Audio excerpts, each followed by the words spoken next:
Lawyers for the last three known survivors of the Tulsa Race Massacre say they will appeal a judge's decision to dismiss their lawsuit seeking reparations for the attack.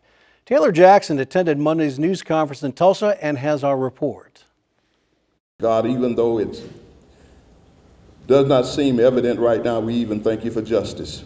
Justice is what the Greenwood community has been fighting for more than 100 years. Last Friday, news broke that the lawsuit seeking reparations for the survivors of the Tulsa Massacre had been dismissed. This is who Greenwood is. We don't stop. Leaving attorney Demario Solomon Simmons, who represents the three known survivors, shocked and perplexed. I was disbelief because to get a message from some reporters saying, do I have comment on a dismissal of this massive case that I literally been working on this individual case for 4 years, but this issue for 25 years plus. It's just a gut punch. The legal team says the judge did not notify them or provide explanation as to why the case was dismissed. When we got this decision, when we found out about this late Friday night, it was a hurtful, difficult blow. All three survivors came to court, as old as they are, and they sat there, sometimes for hours, patiently and respectfully listening to the arguments and to the court while this case proceeded, not once, but several times. And then the judge did not have the courtesy to issue an order explaining her reasons for inexplicably dismissing this case. That's not how justice is supposed to work. As of Monday, the city of Tulsa had not received the opinion in full order. Tulsa Mayor G.T. Bynum said in a statement that read in part, the city remains committed to finding the graves of the 1921 Tulsa Race Massacre victims, fostering economic investment in the Greenwood District, and building a city where every person has an equal opportunity for a great life. Simmons says at one point, Tulsa District Judge Caroline Wall said the case could proceed. Secondly, we did not expect this. Because in Oklahoma, the standard to get past a motion to dismiss is extremely low. All we had to do was plead facts and then have the opportunity to do discovery and have a trial.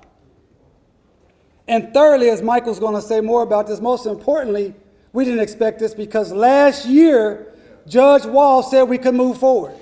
They've prolonged this, right? And they still have not been allowed to have their day in court. Nothing about that is right. And it's almost as if they were waiting for them to die. And the thing is, right never dies. But the Greenwood community and their supporters aren't giving up. But we're not going to stop fighting because you say it didn't happen or you say that this is the reason it happened. We know the reason it happened. And so that we're going to get fight. But the good news, it's not over. It's not over. It's not over. The legal team plans to make an appeal. We're going to appeal not only for our three survivors, but for those descendants who were kicked out before, and to bring this church, Vernon AME, which is the only surviving structure from the massacre, to be put back into this case. Simmons wants to add Vernon AME back into the lawsuit because Vernon was where community members fled to during the 1921 massacre. Vernon is still standing, so everybody came here, and for 2 days they were here till June the 2nd when they felt it was safe to come out. Wow. So this is the refuge room. I don't think that we can truly imagine, as Pastor said, what they went through. So if you would think about the middle passages on the ships from Africa, and they were like this, you know, and all kind of stuff. Those people stood for as long as that massacre was going on, and then an additional time until they felt it was safe, standing here packed like those middle passages from Africa. Built in 1905, Vernon AME was dismissed from the lawsuit. Court documents say the entity owning the church was not incorporated until after the massacre. This pole has not been touched since 1921. This is the original support beam, cast iron. You see what it melted from the heat and the pitting that's in it. Touch it and feel it. But it still supports the same structure as it did in 1921. Simmons broke the news to his clients, 109-year-old Viola Fletcher, 108-year-old Leslie Randall, and Hughes Van Ellis, who's 102, as soon as he found out. First thing I thought about, man, I got to get myself together so I can call my clients because I don't want them to hear about it on the news. The remaining three survivors were not present at Monday's press conference, but attorney Demario Solomon Simmons did read a statement on their behalf.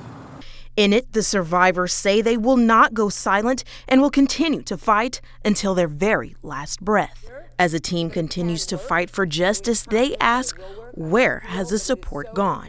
Everybody keep watching. Keep paying attention, because it can't help but feel a little bit like 2 years ago. Everybody was here for the centennial. Everybody knew about the lawsuit. Everybody was supporting the survivors, celebrating them, feeling very positive that this was a case that could make a difference and make an impact, not just here in Greenwood, but in the entire country for Black communities everywhere. And it felt like people stopped paying attention. Taylor Jackson, The Oklahoma News Report.